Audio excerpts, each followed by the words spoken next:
The never-ending cope of hope for Elder Scrolls 6, and the idea that Bethesda can do anything right at this point.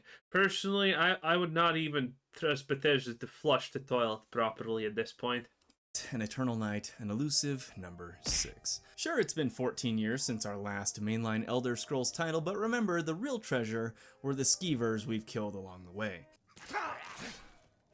While Oblivion Remastered cited some thirst for a new Elder Scrolls, I still feel like a man stranded in a desert, crawling and desperate for just a drop. Honestly, I think Oblivion Remaster just made the situation worse, because you get this game, it's old as dirt at this point, and it's still so good. And now people are just expecting more from Elder Scrolls 6. Okay, previously, if people were expecting an ocean as shallow as a puddle in the form of Skyrim from Elder Scrolls 6, now people are expecting an ocean, but an ocean with substance. So, honestly, in some ways, I think the Oblivion Remaster has completely sealed the fate of Elder Scrolls 6. Of water as Todd Howard rides up with a smile and hands me a saltine cracker with Starfield stamped onto it instead. Based. While speculations for a new Elder Scrolls are high, I'm trying to temper my own hype and expectations, as Bethesda has a lot to prove with a new title in their mainline series, and I need to keep in mind that I'll likely be playing this game in a nursing home. Even still, while I expect little to even none of this list to actually make the cut, it's fun to break down and discuss what my personal Elder Scrolls 6 wishlist looks like, and if you find yourself enjoying the video, comment your own wishlist items below and like and subscribe for more. Now, in no particular order, let us dream. World and setting. With the Elder Scrolls 6 teaser trailer that was released only, wait, that can't be right, 7 years ago? Okay, well, it doesn't necessarily confirm the setting. It does seem to highly indicate what has been suspected for a long time as the actual setting for 6, Hammerfell and or High Rock. Two areas. So, it's Hammerfell. And this is a major red flag for, well, anyone that follows current gaming. Now, if you don't believe Vogue exists in gaming, well, then you have nothing to worry about, sweet cheeks, my sweet little summer child, my absolutely unripe grape. Okay, you have nothing to worry about. Everything's fine.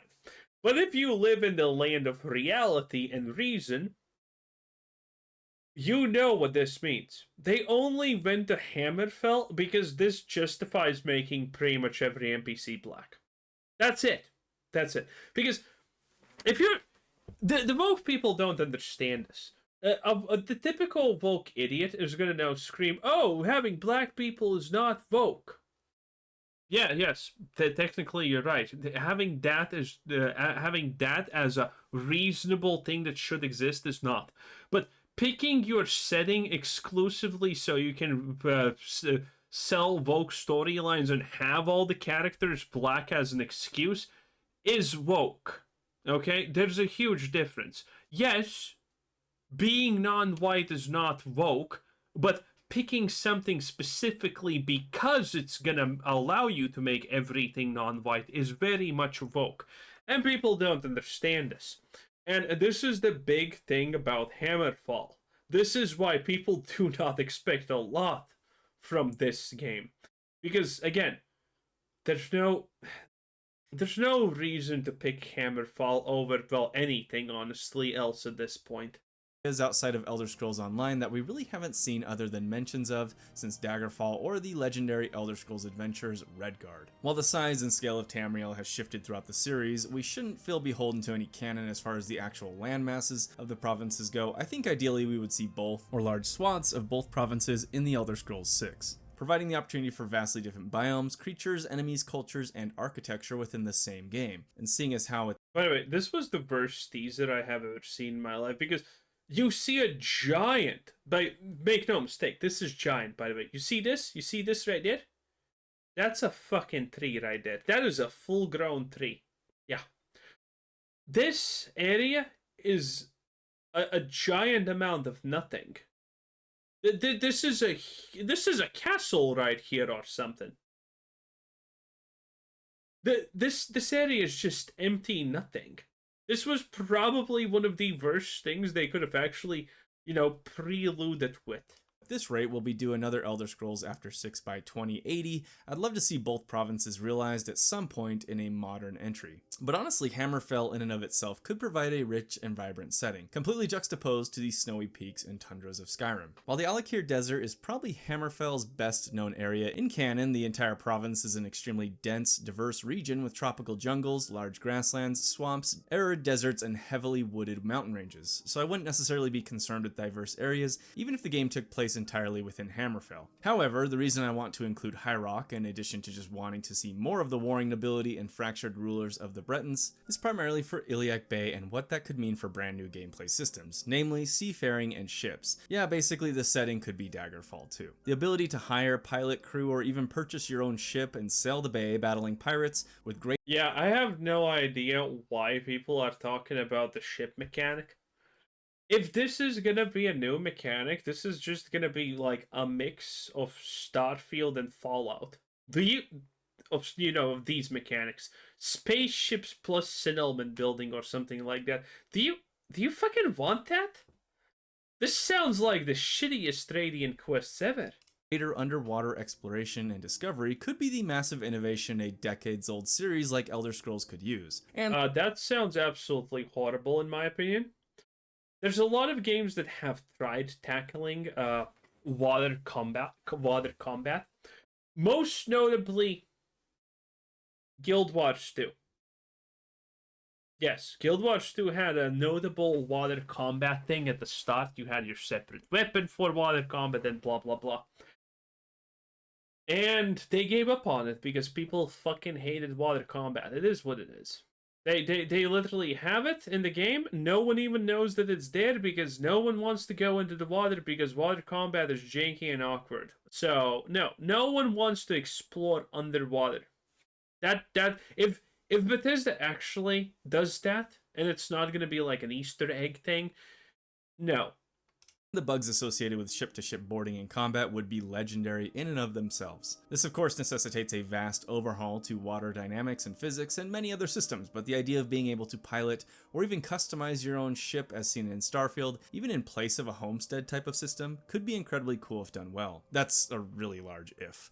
Also, given the popularity of Skyrim, I imagine they may want to do a similar character power system like the Dragonborn, which is pretty obvious to me seeing as— Yeah, it's also pretty obvious to me that we're gonna get... Okay, so we had dragon shouts, we had space dragon shouts, and now we're gonna have desert dragon shouts? Oh boy, sign me up, chief. how it was almost one-to-one copied within Starfield with the Starborn, super creative name. And Hammerfell does give me an interesting idea on how to adapt that. Well, to be fair, it was copied first in 1.1, which is, by the way, a sign of a failing company.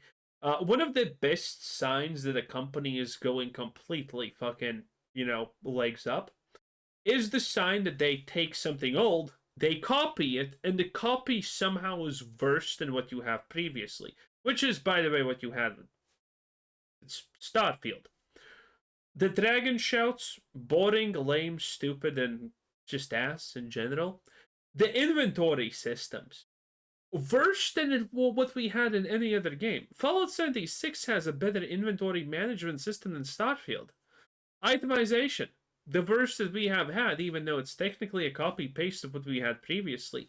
Crafting. Many people don't know crafting is a real thing in Starfield, by the way, because it's like almost hidden. Base building, kind of fucking ass and pointless. And that's literally every mechanic. Every mechanic in Starfield was a copy of something that previously existed, except for the shipbuilding.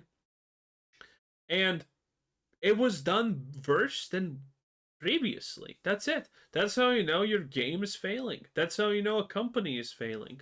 Sort of system to the setting, though I will touch on that more in the questing section. So while I think Hammerfell and High Rock present— By the way, can anyone imagine actually a worse Dragon Shout system than Skyrim? Well, not Skyrim, but Starfield. So in Skyrim, you just magically acquired the dragon powers. You click the button, and then you got flashbanged, and that was it. But in Starfield, you needed to get these stupid clouds of light scattered around for a couple of times, and that was an asinine minigame. Can anyone even imagine how they make this worse? Can anyone imagine how they make that actually verse? Because, man, that's going to be a challenge. Many unique and compelling opportunities for quests and characters, and is probably the most likely, my more out there wishlist setting is Black Marsh. The massive rainforest and mostly inhospitable swampy homeland of the Argonians, Black Marsh would have the potential to be the most frankly batshit crazy setting within the entire series. With huge swaths of the land covered in poisonous gases, diseases, and swamps, heavy jungle aesthetics, incredibly deadly creatures and denizens, and completely fantastical cultures and religions with the Hist.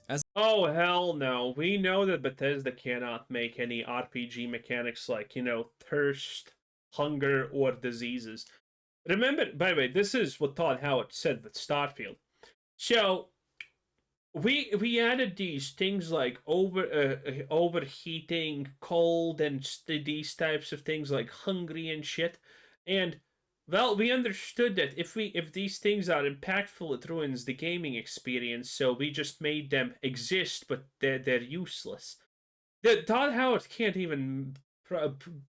Todd Howard is too stupid to make a thirst and food meter. Okay, bro. Do you think he's gonna be able to balance diseases? Hell no. As a lover of Morrowind, Black Marsh could be even more alien and almost incomprehensible as a setting, which is why I would absolutely love it, and also why it will absolutely never be made. Basically, whatever type of skooma the devs were huffing during Morrowind needs to be brought back into the studio. Either way, I want the story to take place canonically after the events of Skyrim to maintain the continuity of the series. Hopefully lessons were also learned hard with Starfield, which not only embraced the tired saying, "Wide as an ocean, deep as a puddle," but seemed to make that its guiding North Star.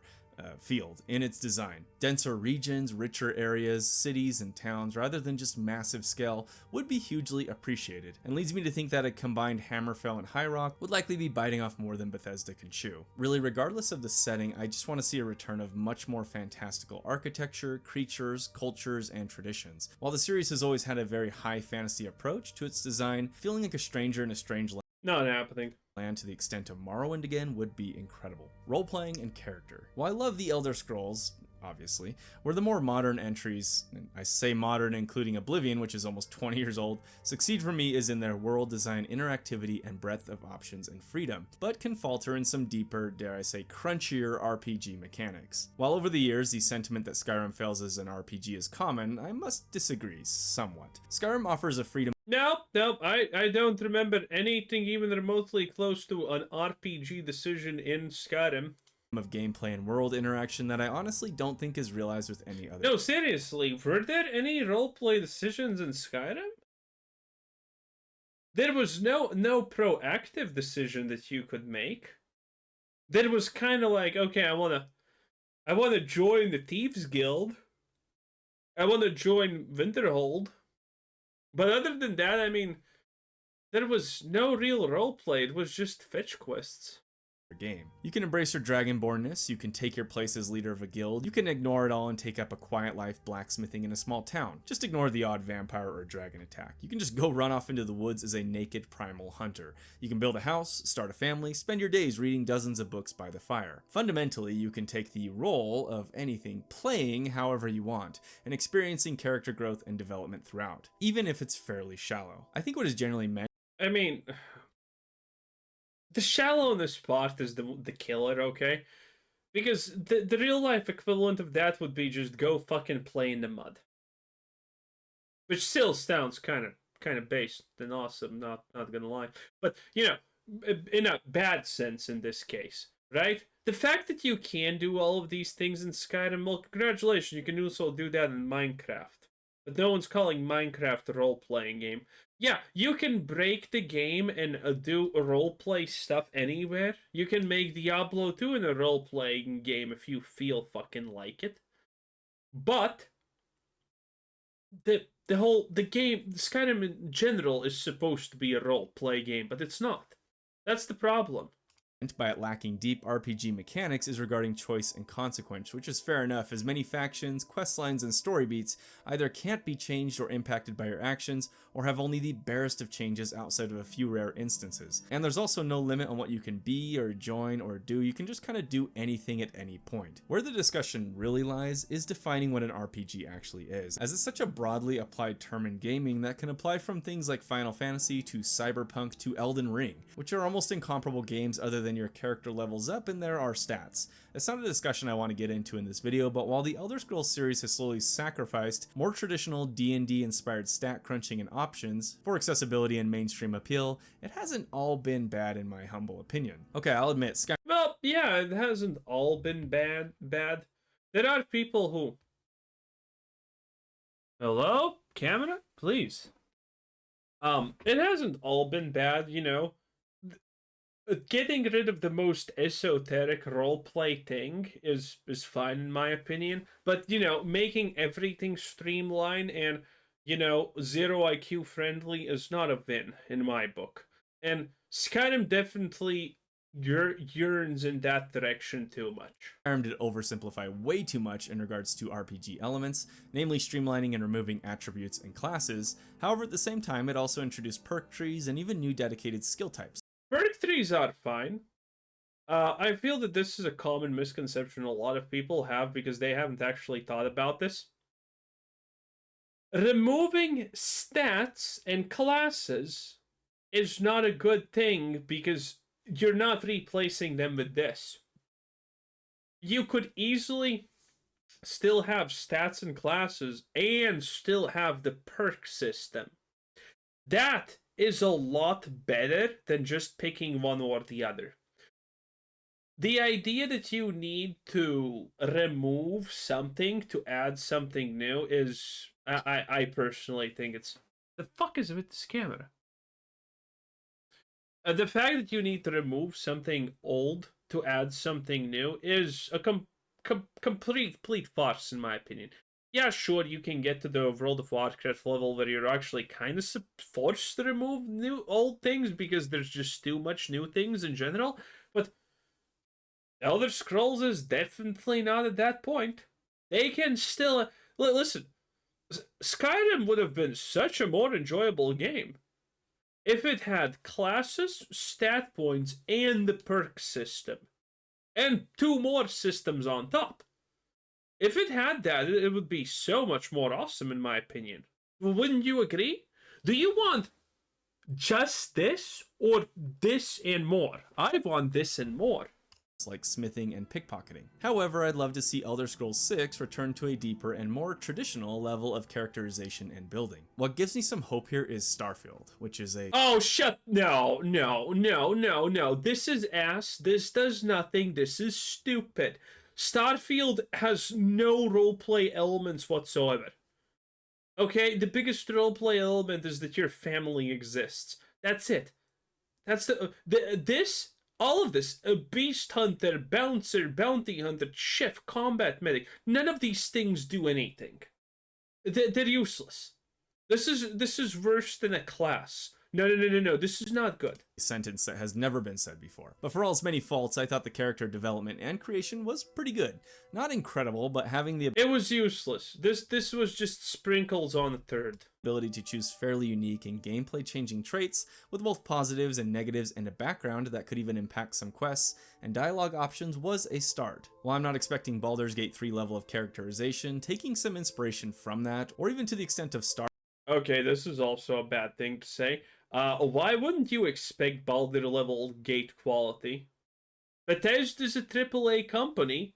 Far more resources, far more everything than Baldur's Gate had, than Larian had. So, what's the deal? Well, why? Why would I expect less than Baldur's Gate? I'm sorry. But when a new game comes out and it does everything right, my standards don't lower. My standards increase, especially when it's a effectively indie game. Larian is not real. Even now, Larian is arguably not exactly a AAA developer. An indie dev technically made Baldur's Gate 3. And all of these AAA companies with literally millions and billions to invest can't fucking come close to this? No, you should strive to be Baldur's Gate 3. You should strive higher than that. Starfield would be a move in the right direction. The biggest one for me is probably the return of classes and having it more fully impact your playthrough. The world's reactivity to you, dialogue options, unique interactions, and more on your class could really expand the depth of your character and allow you to more fully immerse yourself into the journey. Sure, it's maybe in a way more limiting than Skyrim's free-for-all approach to character builds, but honestly, limits can be a good thing in crafting a unique and fun experience. But most importantly, when it comes to character, Elder Scrolls 6 should be more racist. I'm actually somewhat serious, as I find the race relations and unique interactions throughout the Elder Scrolls lore incredibly interesting, and having that further impact your playthrough, again, drives a deeper connection. Yeah, when everyone's like, these guys who are known to be thieves, I like them anyway. I will not look at anyone worse because reasons. That's fucking lame. That's not how you build a world. And this is a Hammerfell issue, by the way. This is a Voke issue. To your character and the world. And now this video is demonetized. Speaking of the world, reactivity in general to your actions is a big wishlist item for me, as I found Skyrim really lacking in this regard. While there is some, for the most part, despite your standing or state of the world, like resolving the Civil War storyline, nothing substantially changes or reacts, which is disappointing. I'd love to see a return to Morrowind's faction system, where joining factions or completing certain jobs for factions would ruin your reputation with others or even fully lock you out of them. Interfaction conflicts, deceptions, power grabs, rivalries, it was all there. Maybe slightly basic, but attempted, and there is a massive opportunity to completely overhaul the faction system for Elder Scrolls 6 and create some incredibly in-depth and compelling quests, faction rewards, and conflicts. Mostly, I just don't want to be able to become the leader of every faction as the same character and absolutely not the freaking Archmage of the Mage's College by casting one single spell. Locking faction advancement to your actual attributes and level, again, that would be pretty good. Something seen in Morrowind maybe wasn't perfect for those wanting to do more niche builds, but at least created an environment where your character was expected to be good at something the faction required of you. It was much more realistic and immersive as well. To really summarize the role-playing and character section, I mostly just hope Bethesda saw the runaway and massive commercial success that was Baldur's Gate 3 and realized that you don't need to streamline or dumb down these systems to make a mass appealing game. And in fact, there is a huge appetite out there for more in-depth and meaningful decisions and choices. Bethesda looked at it and said, nah, Baldur's Gate just lucked out. When it comes to your character's development. Combat overhaul. While I love each Elder Scrolls for a variety of reasons, combat's usually on the bottom of that list. What really needs to be done here is a full return to role-based combat like in Morrowind. Let me swing and miss that mud crab with a rusty dagger 500 times and die in the first encounter as Vivek intended. Oh god. Not this shit.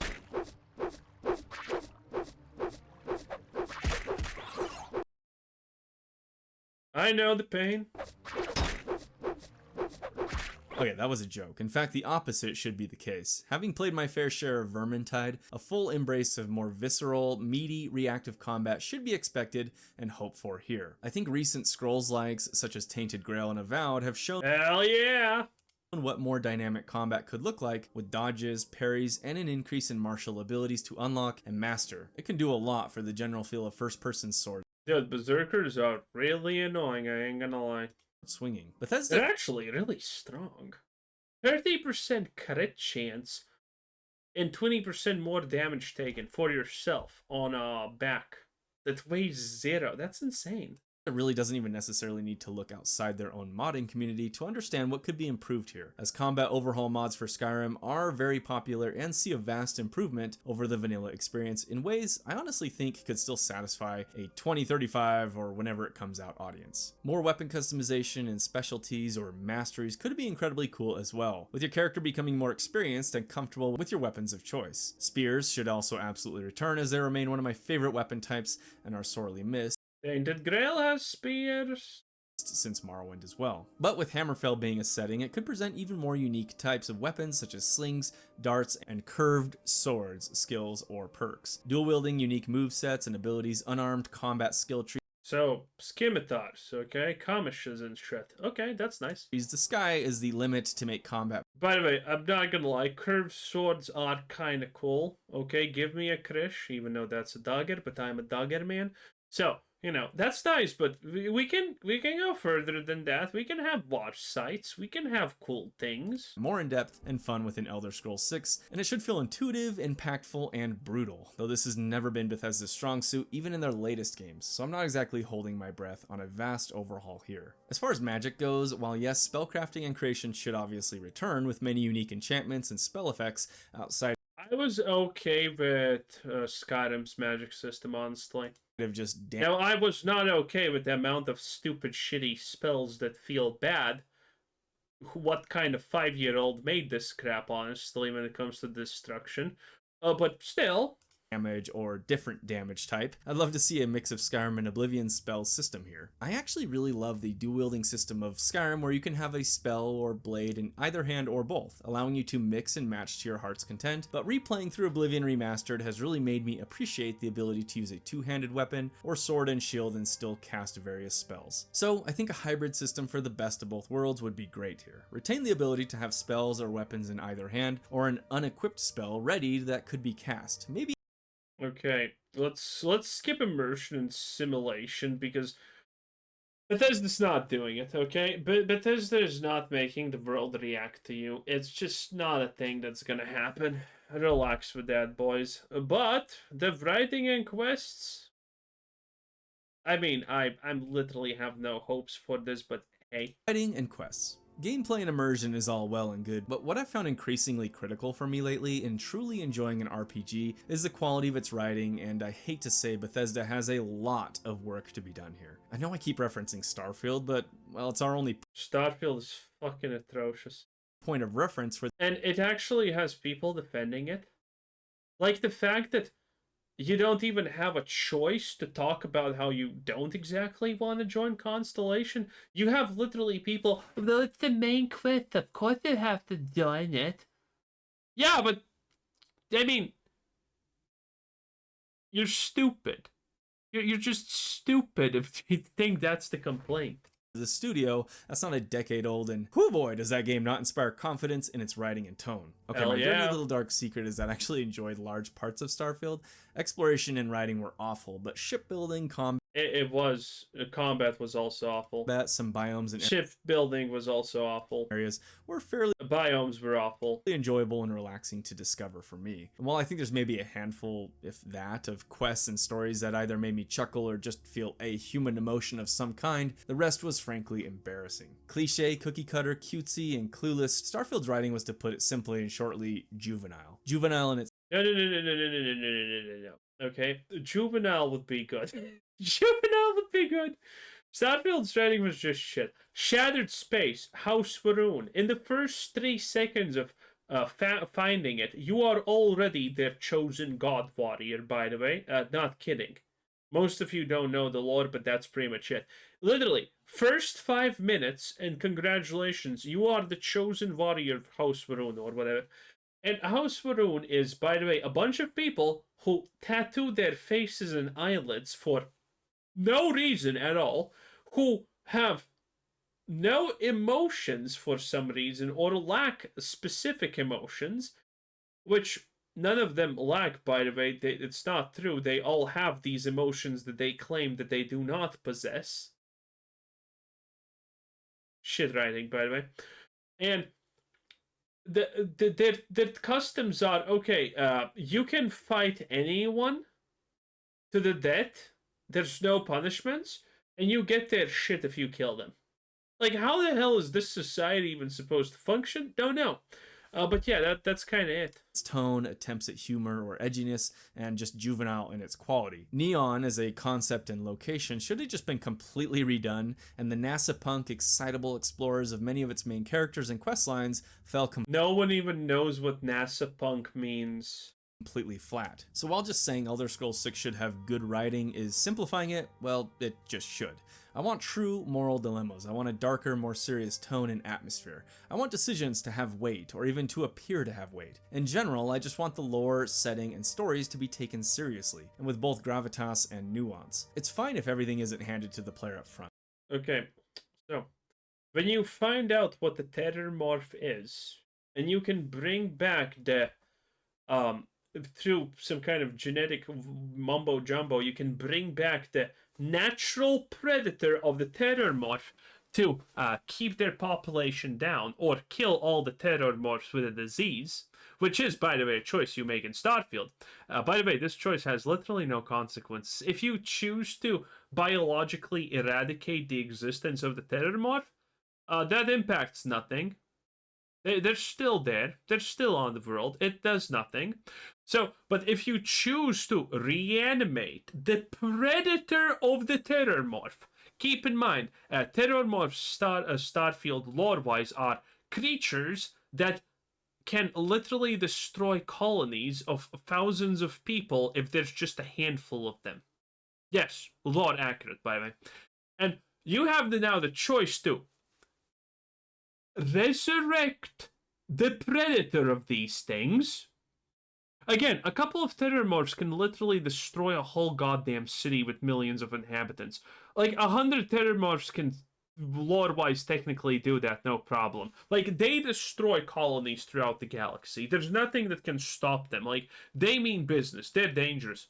And now you have the choice to resurrect the animal that fucking hunts them because reasons.